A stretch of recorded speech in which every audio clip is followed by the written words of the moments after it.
తెలంగాణలో కాంగ్రెస్ పార్టీ ప్రభుత్వం ఇలా హైడ్రా విషయంలో ఇలా కొరితో తలగోకుండా అయిపోయిన పరిస్థితి కాంగ్రెస్ పార్టీ పరిస్థితి. ఇవాళ ఏదో అని ఇలా సినిమా చూపెట్టి ఇలా పేదల బతుకులతోని కాంగ్రెస్ పార్టీ ప్రభుత్వం ఆటలాడుతున్నది. పేదల బతుకులను సర్వనాశనం చేస్తున్నది. వాళ్ళ గతం చెప్తున్నాం, హైడ్రాకు మేము వ్యతిరేకం కాదు, కానీ ఈ పేదల బతుకులు నాశనం చేయడం ఏంది, ఈ పేదల ఇల్లు కూర్చోడం ఏంది,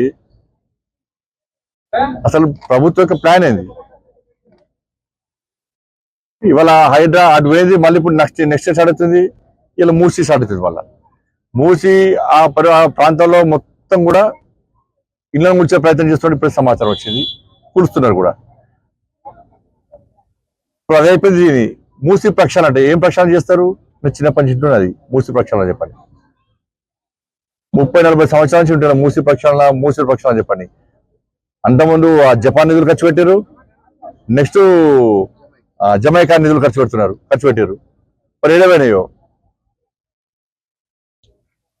ఒకనో హుస్సేన్ సాగర్ నీళ్ళు కొబ్బరి నీళ్ళు చేస్తానండి, ఆయన ఫామ్ హౌస్ వాడండి. ఆయన పోయి ఇది బంద్ చేసి అద్దె అవుతుంది. ఇప్పుడు ఇక అది కొబ్బరి నీళ్ళు అయితే దాన్ని అదే కలుపుకొని తాగుతుండే కావచ్చు. ఆడపోయి ఉన్నాడు. కాళేశ్వరం పేరుతోనేమో 1,00,000 కోట్లు నాశనం చేసి ప్రజల మీద భారం పెట్టిండు.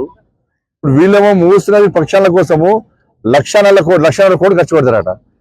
ఇవాళ జీతాలు వేయడానికే పైసలు లేవు, 6 గ్యారెంటీలు అమలు చేయడానికి పైసలు లేవు, రుణమాఫీ ఇద్దామంటే పైసలు లేవు, నోటిఫికేషన్ ఇద్దామంటే పైసలు లేవు, మహిళలకు ఇచ్చిన హామీ నెరవేర్చామంటే పైసలు లేవు, ఉద్యోగులకు డిఎల్ ఇద్దామంటే ప్రమోషన్ ఇద్దామంటే పైసలు లేవు. వాళ్ళు వీటికి పైసలు లేవు. ఇప్పుడు 1,00,000 కోట్లు ఎక్కడి నుంచి వరకేస్తారు? ఏం నుంచి వరకేస్తారు? మళ్ళీ ప్రజల మీద భారం పెడతారు. ఇక ఆయన 5,00,000 కోట్లు అప్పు చేస్తే వీళ్ళు 10,00,000 కోట్లు ఇలా చిప్పజెత్తి కాదు. ఇవాళ శ్రీలంక తరహా పరిస్థితులను తయారు చేసే ప్రమాదం కాంగ్రెస్ పార్టీ ప్రభుత్వ హయాంలో జరగనున్నది. ఎన్నికల్లో కాంగ్రెస్ పార్టీ 3 విషయాలలో మనం మొత్తం అవుట్ అయిపోతుంది. 3 విషయాలు.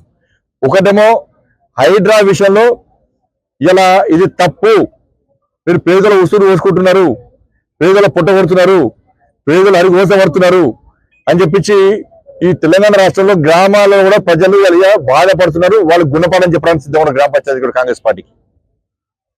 ఇలా రుణమాఫీ విషయంలో గుణపాఠం చెప్పడానికి ఉన్నారు కాంగ్రెస్ పార్టీకి.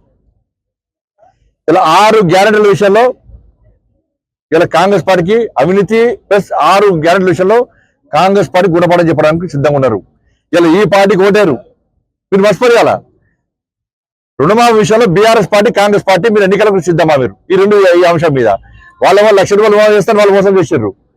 వాళ్ళు మోసం చేసిరనే కాంగ్రెస్ పార్టీ 2,00,000 రుణమాఫీ చేస్తారు, వీళ్ళని నమ్మి వీళ్ళ కొట్టేసారు. ఇలా జగన్ రుణమాఫీ చేసిరు. వాళ్ళ రైతులు రోడ్ల మీద ధర్నా చేసే పరిస్థితి ఏమొచ్చింది?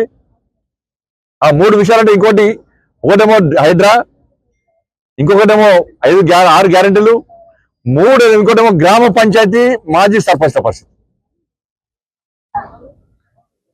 మాజీ సర్పంచులు ఇప్పటికీ రోడ్డు మీద ఆందోళన చేస్తున్నారంటే ఇంతకంటే మూర్ఖత ఇవ్వరు. వాళ్ళు ఆ ప్రభుత్వం మూర్ఖత్వం నమ్మి, ఆ మూర్ఖత్వ కేసీఆర్ కుటుంబాన్ని నమ్మి అభివృద్ధి పనులు చేసిన వాళ్ళు ఇవాళ అప్పుల పాలై అడుక్కునే పరిస్థితి గ్రామ పంచాయతీ మాజీ సర్పంచ్లో వచ్చింది. వాళ్ళ రోడ్డు ధర్నాలుగా జరిసే పరిస్థితి.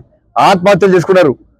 విదేశాలకు పుట్టకూడు కోసం వేరు అప్పులు తీసుకోవడానికి పెట్రోల్ బంకుల్లో జాబ్ చేసారు. ఇప్పటికీ రోడ్డు మీదకి ఆందోళన చేస్తున్నారు.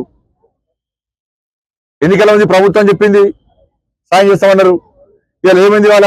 వాళ్ళ పరిస్థితి ఏంది? అన్ని బిల్ రికార్డ్ అన్ని రెడీ ఉన్నాయి, వాళ్ళు పేమెంట్ చేయాలి. ఇప్పుడు 1,00,000 కోట్ల మూసినరికి చేస్తుంటారు. మంచిది చేస్తే కలిసి చేస్తారు. చెప్పారు ఫస్ట్ ఈ సర్పంచ్ ఏ పాపం చేశారు? పాప వాళ్ళు రోడ్లు వేసారు, శ్మశాన వాటికలు కట్టారు, కమ్యూనిటీలు కట్టారు, రైలు వేదికలు కట్టారు, డ్రైనేజీలు కట్టారు, భవనాలు కట్టారు, అన్ని కట్టారు. వాళ్ళు పాపం అందరు వాళ్ళ కలిసి వాళ్ళని సేవ తీసుకుని ఆ ప్రభుత్వం మోసం చేస్తే అధికారుల కోసం ఈ ప్రభుత్వము వాళ్ళు ఆదుకుంటుందంటే వాళ్ళు ఆదుకునే ప్రయత్నం చేస్తలేదు. ఇలా 3 విషయాల్లో కాంగ్రెస్ పార్టీ బీఆర్ఎస్ పార్టీ, దీనిలో బీఆర్ఎస్ పార్టీ భాగస్వామ్యం ఉంది. రుణమాఫీ విషయంలో ఈ గ్రామ పంచాయతీ మాజీ సర్పంచ్ అందరూ బికారిగా రావడానికి కారణం బీఆర్ఎస్ పార్టీ. ఇప్పుడు సాయం చేయకపోవడానికి కాంగ్రెస్ పార్టీ. ఈ రెండు పార్టీ కారణం. ఈ రెండింటి మీద కాంగ్రెస్ పార్టీ బీఆర్ఎస్ పార్టీ ఎన్నికలకు సిద్ధమా? మీరు గ్రామ పంచాయతీ ఎన్నికలకు సిద్ధమా? మీరు నేను మళ్ళా గ్రామ పంచాయతీకి సంబంధించి మాజీ సర్పంచ్లకు ఎంపీలకు రిక్వెస్ట్ చేస్తున్నా, మీరు జరగబోయేటువంటి గ్రామ పంచాయతీ స్థానిక సంస్థ